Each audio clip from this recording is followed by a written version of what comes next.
sure if you gave me $600 million, I would have a lot of fun. I mean, money doesn't buy happiness, but to be clear, it does. It 100% buys happiness. It could buy you a truck. It It could buy could you buy a boat. you a boat, a truck. A truck to it could pull buy it. you a theme park. It could buy you all kinds of stuff. Could buy you a Yeti full of silver bullets. We should write a song. I'm not going to drink silver bullets. Hey everybody, my name's AJ, I'm DC. and this is the Wealthy Idiot Show. Before we get any further, please make sure to like and subscribe. Anything you do helps us spread this information. We're trying our best to spread financial information to as many people as possible to help them out, especially right now with all the crazy stuff going on in the world. So anything you can do to help us out, we greatly appreciate it. So we're starting a new, I don't know what you would call this, like a new segment, a new concept where we want to cover a lot of what's happening in the world as it's happening. Maybe once a week or so, maybe once every 2 weeks, depending on what we decide. We want to be able to riff off of the stuff that's happening, hit as much news as we can, discuss news articles or whatever major events are occurring. So with that, what do we have going on right now? Yeah, so we got a lot going on. Right now, economy is struggling. I think you can't go 5 minutes without reading an article about recession. You're talking about layoffs. We've had the stock market crashes, which I think the stock market's kind of become a yo-yo at this point. What's it going to do this week? Nobody knows. We have midterms tomorrow, or it might be today, depending on when this video gets posted. So I think we have a lot to think about, and we're gonna talk about some of the repercussions of that. There's a few articles that I think sum up the state of affairs when it comes to personal finance, and it kind of shows how Americans are reacting to some of this news. So we'll talk about that. I want to see those. I want to say about the layoffs real quick is like I keep seeing news articles where people keep saying things like, oh, I'm going to find a job that better appreciates me, or I'm going to, quit and find remote work, or I'm going to do something. But I keep seeing all these things about layoffs, and it's freaking me out a little bit. Like we both know that the bad stuff hasn't really come yet, that we're expecting the economy to continue to drop. And if layoffs occur, like the Federal Reserve has promised us, like real layoffs, I'm not talking about like the baby stuff we're doing now, but like real layoffs happen, like it's going to be bad. And these people who are leaving jobs for these brand new jobs and have no seniority are really going to get kicked hard while they're down. And I just encourage everybody who's watching, I know your job may not be perfect, but right now is the time to hold on to it. Absolutely. I think I saw a stat today that either Bank of America or Wells Fargo, one of the big mortgage bankers, is stating that applications were down 90% last month. So that's a big number. All right. Sorry for taking you on a tangent. Let's hit this article. All right. So the first one we are going to start with, and let me go ahead and share this. So go ahead and read that. I'll let you react to it. Okay. 54% of adults say they have stopped or reduced their retirement savings contributions due to inflation, studies show. That sounds painful. What I don't like about this, I mean, other than the obvious, which is that people are actually stopping their savings, but the fact that it adds retirement in there, what does that mean? Like, are they not doing anything for retirement now because of inflation? I don't know, and you could make an argument that based on the stock market's past few months, really since the start of 2022, that you would not want to stop your contribution. So this could be a contrary. There could be an argument to the contrary, where you actually should have been investing more in the stock market. So this is kind of confusing. I mean, that's what we've been saying here. I think that, I think the struggle is real. So, if you're already living paycheck to paycheck and your income and your expenses are really close together already, right? And then inflation hit. How hard is that? You know what I'm saying? You already don't have any space in your budget, and then inflation took whatever space you had left. Oh, definitely. If you're already paycheck to paycheck, I'm not sure where you find the money to make up the gap. You're right. If you get 8% inflation and you already have zero extra money at the end of the month, I don't know what you take from. So it's got to be retirement savings or emergency fund. Oof, man, that's rough. Absolutely. What else does this article say? So it talks about a lot of stuff. The biggest thing is really, in addition to the 54%, of survey respondents who say they've cut back putting money toward their nest egg, 43% have actually dipped into retirement savings. So that's a whole nother animal. So not only did you stop contributing, you actually started taking from it. Oh, that hurts. So Absolutely. like this is some of what I was talking about with inflation, man. Like inflation is creating whole new sets of poor people. Like, you know, as we continue to make things more and more expensive, people who pay like paychecks were middle class like yesterday are now below middle class. And if you have to dip into your retirement savings just to survive, that's not sustainable. Like, what are you going to do? Yeah, especially since, presumably if you're in your 30s, your retirement savings aren't that large yet. So the effect long term could be huge. I mean, you're taking the start you have for the future and diminishing it to virtually nothing. That's not a good plan. Man, that's rough.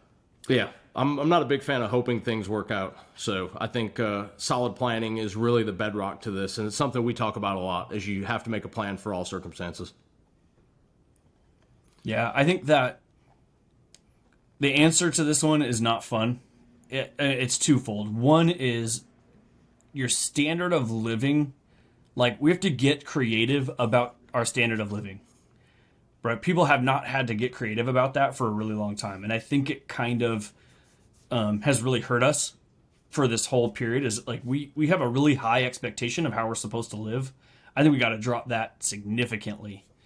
Like way, way below what we think it is right now. And then the second half is like you got to get creative in finding more money. Like dipping into retirement savings is not the way to go.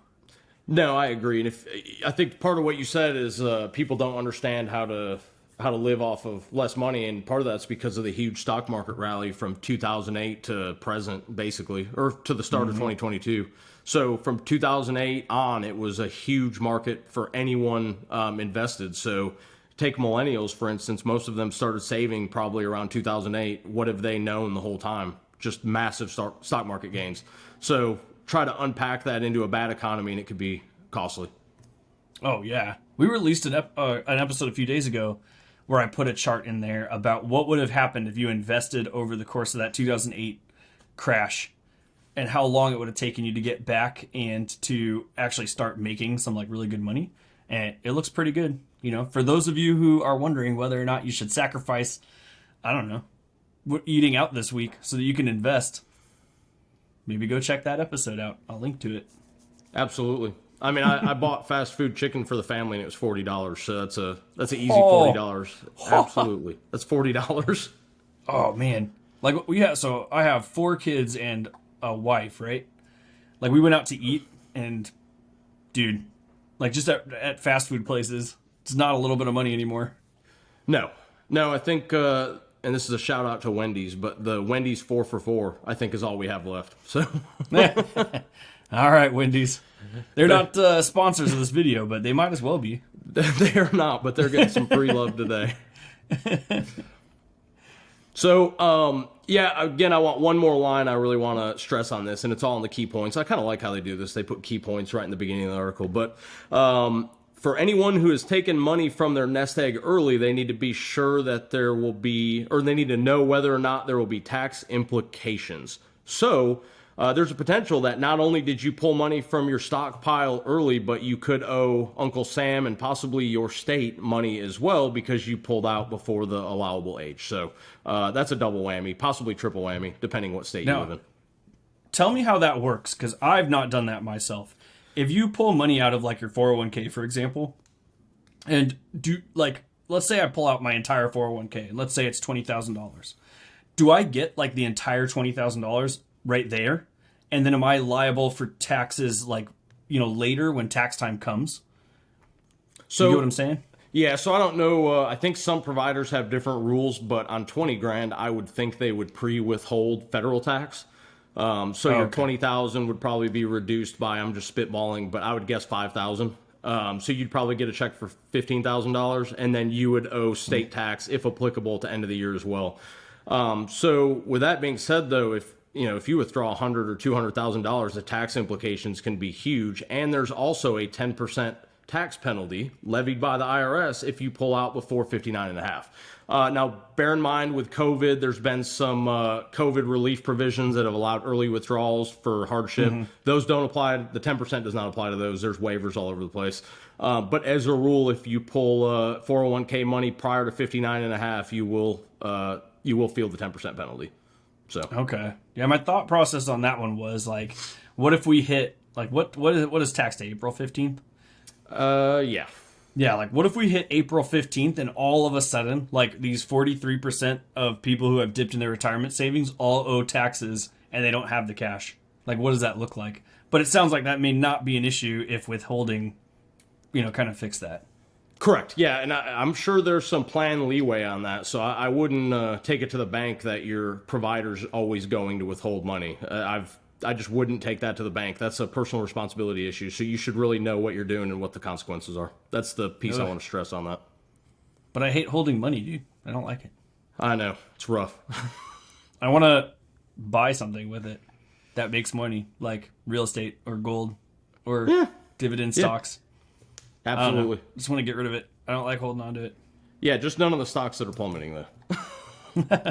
Well, I mean, they're on sale, dude. They're on sale. When they're on Some sale. of them don't come back, though. Yeah, I mean, I'm not referring to like single stocks. Okay, very well. Yeah. That was a shout out to index funds right there. Like, I did an episode a while back where someone asked about single stocks, and I was like, all right, look, I bought some Tesla, and it went way up, and I sold it because I needed the cash, and it dropped almost immediately after. That was all pure luck. Absolutely. I didn't plan any of that. No. I just thought, like, Tesla's a cool company. I want some of it. And I bought it when it was pretty low.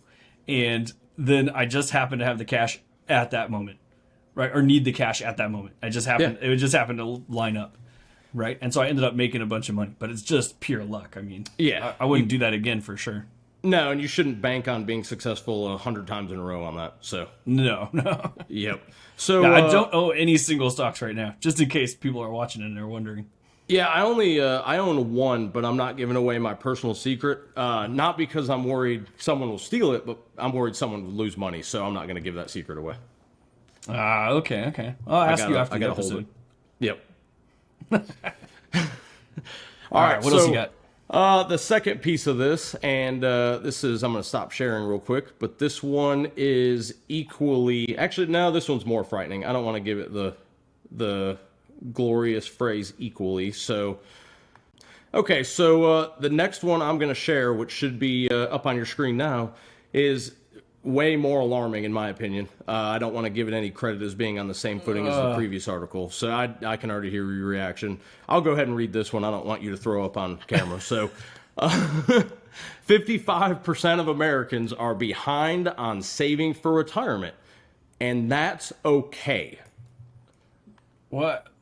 Why is that okay? I don't know. So Mike Winters, if you're curious, his Twitter handle is @MikeWinters with no E in the Winters. I don't know if he has a blue check mark or not. That's probably debatable today. He hasn't saved enough to get that E. Yeah. He needs $8. Yeah. For the blue check mark.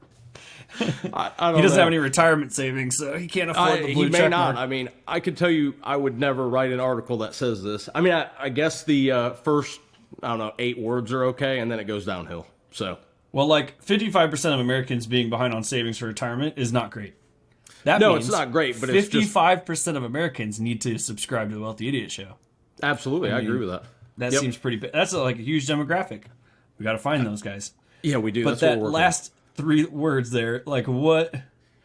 I gotta know what the claim is here. I gotta understand this. Yeah. So again, he talks about how there are. It kind of rambles on, but he's talking about the different milestones there are for retiring. So one of the ones he quotes is Fidelity. Fidelity recommends saving at least the equivalent of your salary by 30, 3 times your salary by 40, 6 times by 50. 8 times by 60 and 10 times by 67. So that means if you make $100,000 a year by age 67, you should have saved $1 million. And I want to touch on this. This is why I'm bringing this up first, because this is utterly ridiculous. And I understand that it's a big investment firm giving the advice, but what does that mean? I'm going to ask you, AJ, what does it mean personally, if you need to save 10 times your income by 67, what does that mean? I've never been a fan of people describing what you need to save like this because my salary has been so widely different constantly. What has not changed too much has been my lifestyle and my cost of living. And that's changed deliberately because of, events that have taken place, right? So like my cost of living changed whenever I moved out of my parents' house into my apartment. And then it changed again when I moved from my apartment into, I'm going to skip the whole Marine Corps part because that was weird. That whole thing's weird. But just pretend that didn't happen. When I left my apartment to go into the house I'm in now, all those things have changed my cost of living, but my income has been all over the place. So it's hard for me to know what that means. Like if I was to pick 10 times my income by 67, which income? My best year? My worst year? What am I trying to pick there? I don't like that. I'd much rather try and figure out like how much do I need in relation to what I think I'm going to need to live off of when I hit 67. And then how do I so if I need let's say $100,000 a year at 67 years old, how do I make sure I have enough money to ensure I have $100,000 a year at 67 years old? That's what I care about. Does that pretty much match what you were saying? Yeah, it absolutely does. And I have a note written down here because I didn't want to forget it. I hate rules of thumb. So I think that's commonly said in personal finance speak. So, you'll often hear people say, rule of thumb is you should have exactly what this is, 10 times your salary by age 67. That makes no sense. Or people will say you should at least be saving 15% into your 401k every year for your entire career. What does that mean? I mean, that doesn't take standard of living into account at all. That's just a vague statement of savings target. So I don't agree with it. And I'm going to talk about why. I think you just hit this partially is you need to, one, be able to measure your expenses. So you need to know what you spend year over year. And this isn't a 1-year process. You really need to track this over years. And especially as you get closer to retirement, you can start refining numbers. And then you need to also save with a goal in mind. So basically, if you know that your annual expenses are, in this case, I'm going to use an example of $42,000. So let's say you're using $42,000 a year on annual expenses. So that includes housing, food, car payment, all that stuff. $42,000 a year. So you need to figure out how in retirement to replace $42,000 a year after taxes come out of it, right? I mean, that's simple. Yeah. Well, plus inflation. What's that? I mean, plus inflation. Yeah, plus inflation. So right. Again, that's where having investments pays off, is you would assume your investments are going to pace inflation or outrun it in the long term. But if you know you need $42,000, that gives you a tangible number you need to hit. So you might be asking, if I need 42 grand, what does that mean in terms of retirement savings? Well, if you're going to have a standard 30-year retirement, what would the withdrawal rate be? So the studies show us approximately 3.5%. So if you're going to withdraw 3.5%, 42,000 is 3.5% of what number? In this case, that number comes out to $1.2 million. And I'll tell you how you get that. You basically just take 3.5% divided by 100, which equals 0.035. So you're just converting it to a decimal. And then 42,000 divided by that, and that equals 1.2 million. So there's your quick math lesson from someone that's terrible at math. But if I can do it, so can you. That's the wealthy idiot thing we talk about. Any idiot can do it. Okay. Absolutely. So with that being said, if you know you need $1.2 million to generate $42,000, that's an actionable goal. You can then back out what your savings rate needs to be in order to meet the 42 grand. You can do something about it. So it's not a generated number by Fidelity or Vanguard. It's not a news report you listen to where someone threw out a 15% savings rate in order to reach retirement. This is an actual number you can act on. Now, with that being said, you need to make some assumptions. Like Mike Winters tells me I don't need to have that, though. So Mike Winters also says it's okay if you're behind on retirement savings. So, yeah. So, why would I care about being ahead when Mike Winters says I don't have to be? So I would first argue I don't know who Mike Winters is. I found this article and thought it would be good to talk about. So, I think Mike Winters may be emphasizing the state of the problem. So I would argue that you shouldn't panic if you're behind on retirement savings. So I think we can agree on that, right? I mean, you need to see the positive in this, but you need to make a plan and you need to you need to right the ship. So you need to find a way to start saving for retirement. And if you're 10 years late, you may need to save a lot faster because you have less time. So that's a tricky place to be. It is okay. So not too long ago, I saw this article, and I forget who, like it was a study or something done, and then it just kind of went viral in the finance community. And it was about like saving for retirement is like not the way you should be handling your money. The idea was you should have the highest cost or the highest lifestyle that you could possibly achieve and try to like create that for as long as possible. Right? And I'm probably not doing it justice, right? The whole concept was like, if you're suffering to save money, then your life isn't very rich. It's not good, right? So you shouldn't suffer to save money. And because you're going to make more money later, it's okay to push stuff off till later. You know, statistically speaking, for most people. So that's probably a really underexplained version of what they're arguing. But is that something similar to what Mike is trying to push here? I think it could be. It's probably a little bit more thorough. Again, the statement, and that's okay, just kills me in here. You know, I will give Mike credit. I don't want to completely throw the baby out with the bathwater because he does talk about how the longer you wait to start saving for retirement, the harder it gets. So basically, if you start at 40, it's a lot harder than if you were to start at 30 because of dollar cost averaging and compound interest and all those things. And he's right. So, you know, that's extremely important. I think he at least highlights that. But I don't know. I don't think you should sugarcoat the lack of retirement savings as being okay. That's just probably my bottom line. All right, so I want to show a chart right now that goes along with this a little bit. You sent it to me earlier. I think it's indicative of this, and it kind of goes along with the conversation. So this is the personal savings rate, basically from 1960 until 2022 or 2021, it looks like, somewhere after 2022. So, I mean, I'll let you talk through this. You sent it to me, but this is eye-opening. Yeah, this is in billions of dollars. So the idea is $1,000 billion would be 1 trillion. Yep. Right. So on the left-hand side, you see 1,000. That line that goes across is 1 trillion.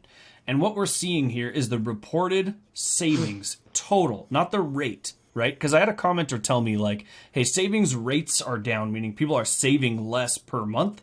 But savings itself is actually pretty high. And I was like, I don't think that that's true. So I hopped on over here and I found this chart from the St. Louis Federal Reserve. So those are the guys who do as much of the predictions as possible to try and come up with how, you know, stuff is going to look. So when people in the news are like, you know, we're expected to have, you know, higher inflation next month, or we're expected to be in a recession, the GDP is going to be down. The St. Louis Fed is the one who's mostly doing that. And they're doing it based off of the data in this page. It's all free. We can all go and check it out. But can you shrink down, maybe, like if you grab the bar on the bottom there, right next to the 1960, you can shrink down this image. There you go. You know, like 1990? And, like, release it closer to, like, 2005, maybe. There we go. Too far. That's 2015. Oh, my bad. Yeah, that's okay. Forgive you this one time. 2005. How's that? Yeah, right around there. Yeah, there you go. That works. All right, so you see in 2008, right? So the crash occurs and the savings rate jumps up. Because when the crash occurs, everyone doesn't know what's about to happen. So the savings rate shoots up. And then as the crash starts to disappear, you can kind of see the savings rate drop. That's at the late 2008 there. It kind of comes up a little bit, and then we kind of level off. And then there's that weird drop over in 2013. I don't entirely know what's happening there. We saw like a weird economic fluctuation happen in 2018, and it doesn't look like our savings rate really changed all that much in 2018. No. Or not savings rate, sorry, the actual savings amount.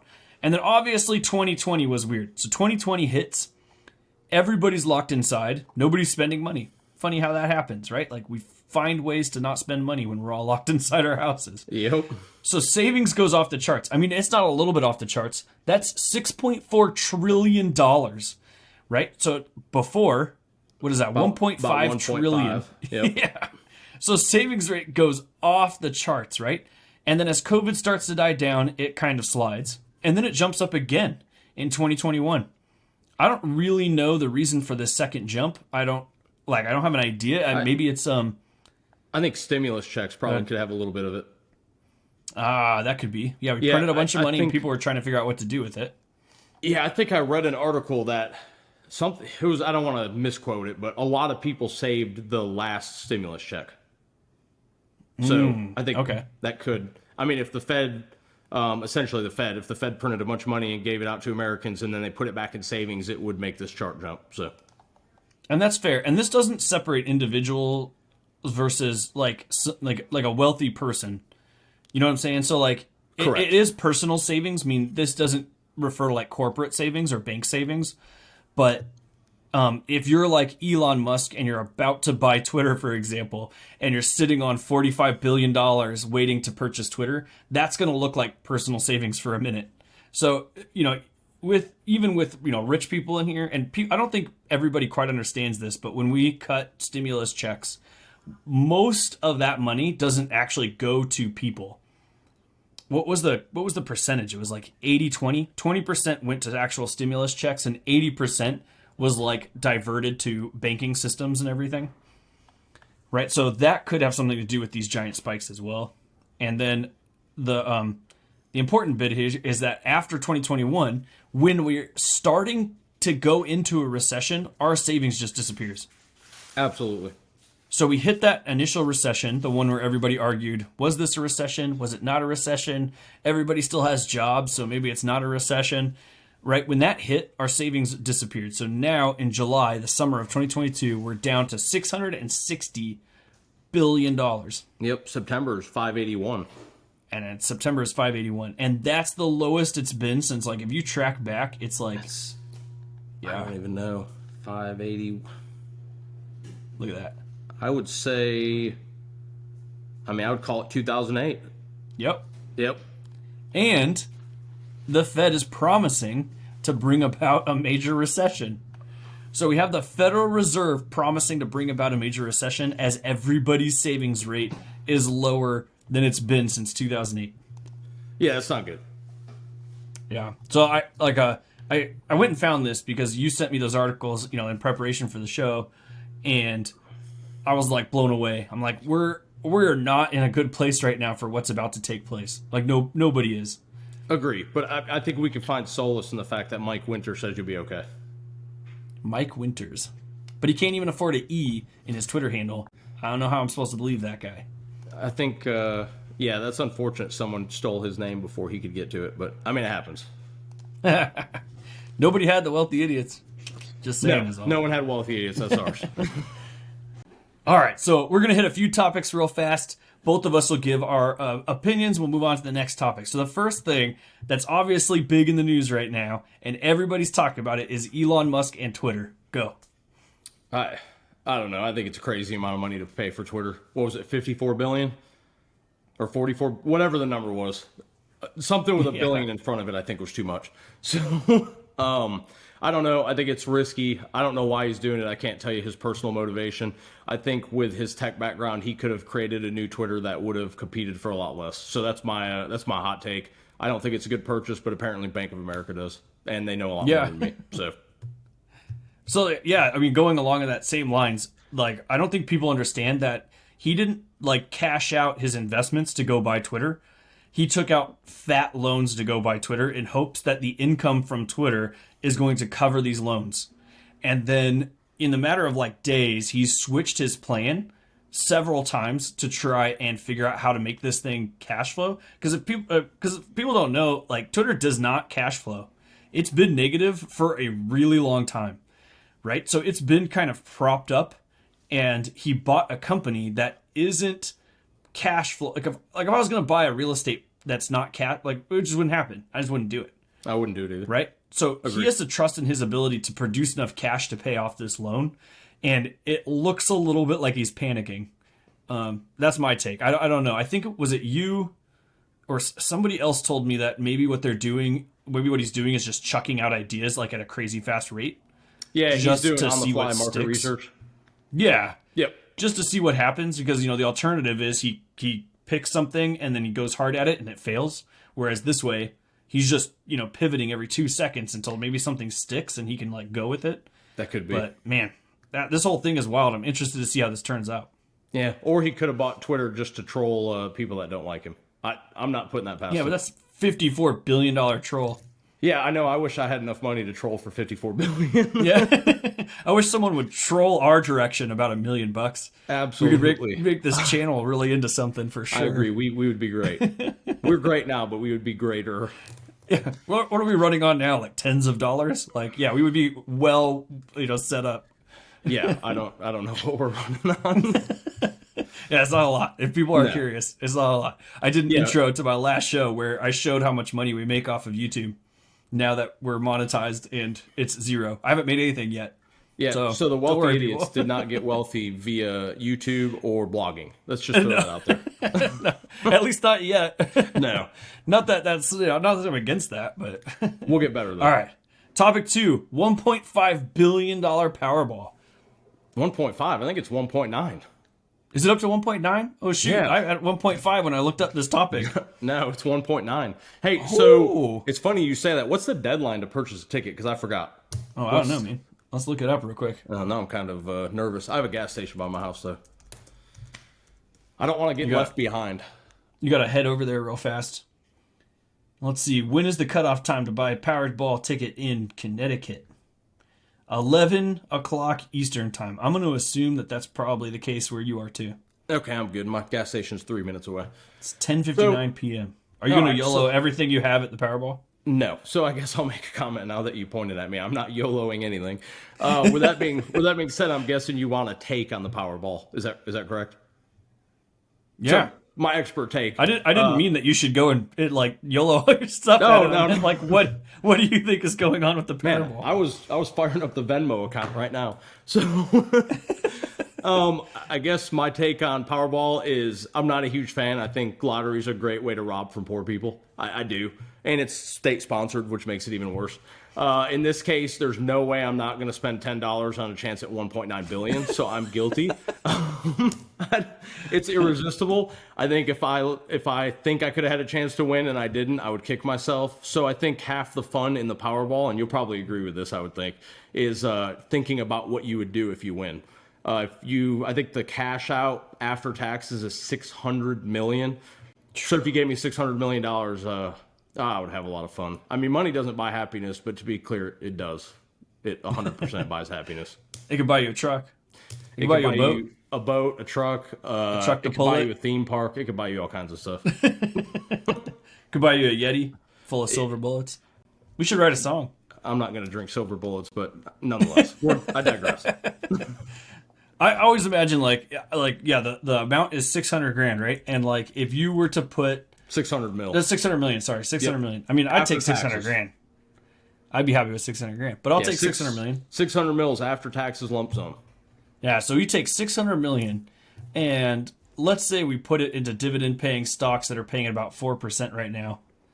You could spend $24 million a year for the rest of your life just on dividend-paying stocks. Bingo. $24 million a year you could spend. I mean, to be clear, you could make 3% in a simple savings account right now, and you would help raise that chart we showed earlier. My savings rate is like 3.25 or something. It's not bad. Yeah. So, I mean, that's pretty good for a $600 million deposit. Yeah. $24 million. Now, what could I do with that? I mean, I could get my own island. You can do a lot of stuff with 24 mil. So, yeah. Man, that's nuts. All right. Now, last topic. To be clear, we're not advocating for you to buy Mega Millions and Powerball tickets every week. That's a good call. I want to throw that out there. Disclaimer. Yep.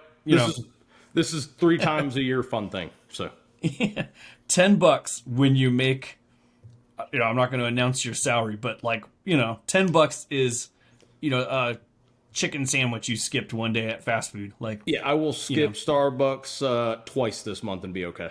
So, yeah, there you go. So you're all set. So that's a lot different than like, YOLOing a whole paycheck or something like that.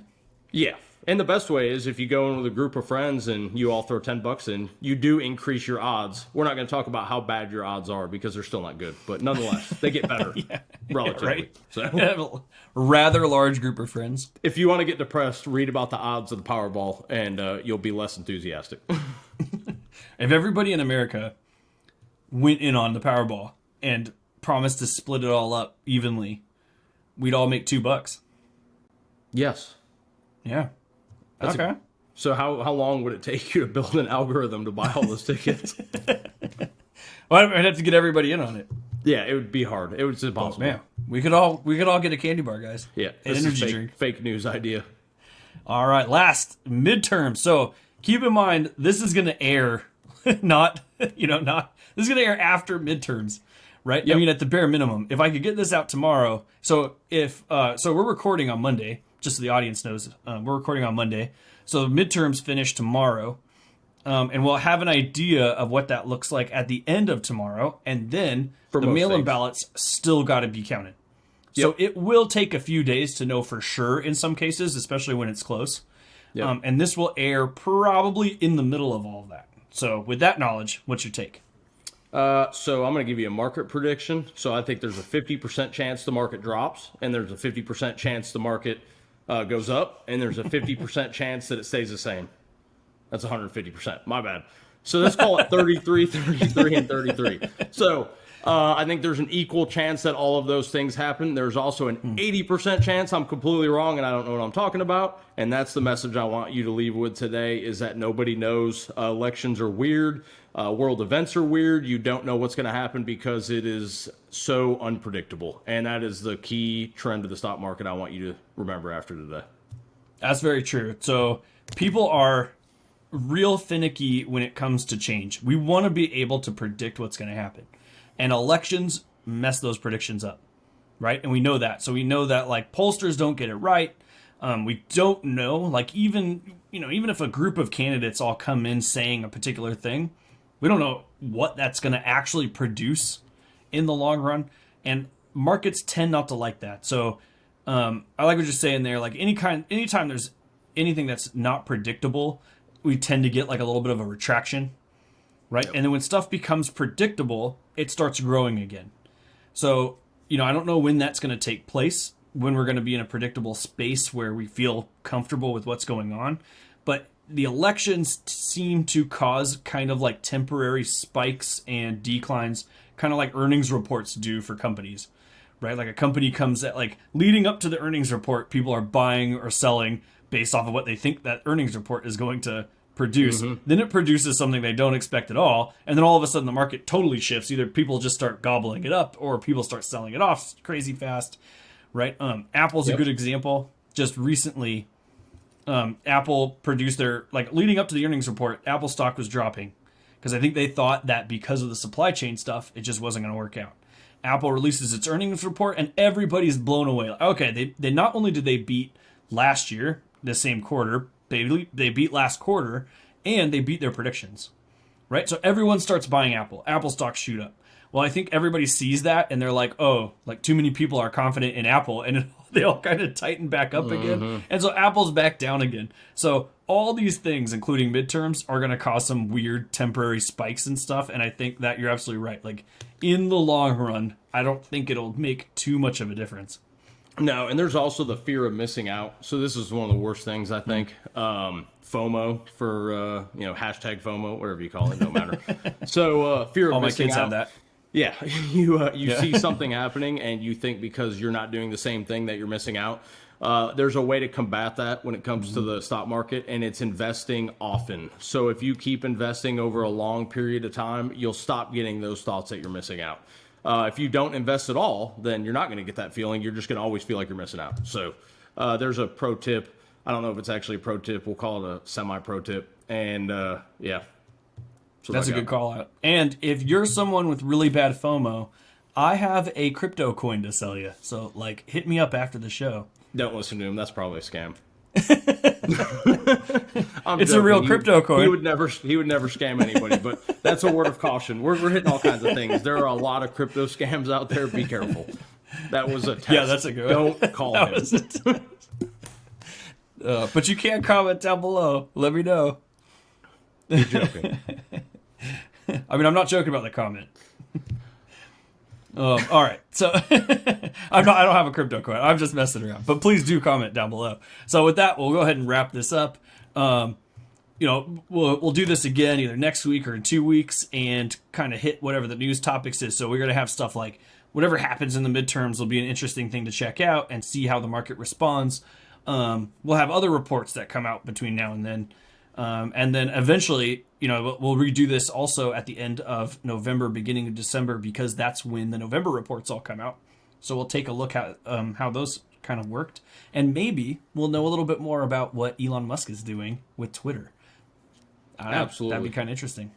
Yep. And then All right, there's do you have couple any last comments? Yeah, I got one thing. So if you look over my shoulder, I just want to explain that my daughter's birthday party was yesterday, so that's why my chandelier is fabulous. You don't gotta lie. That's for you.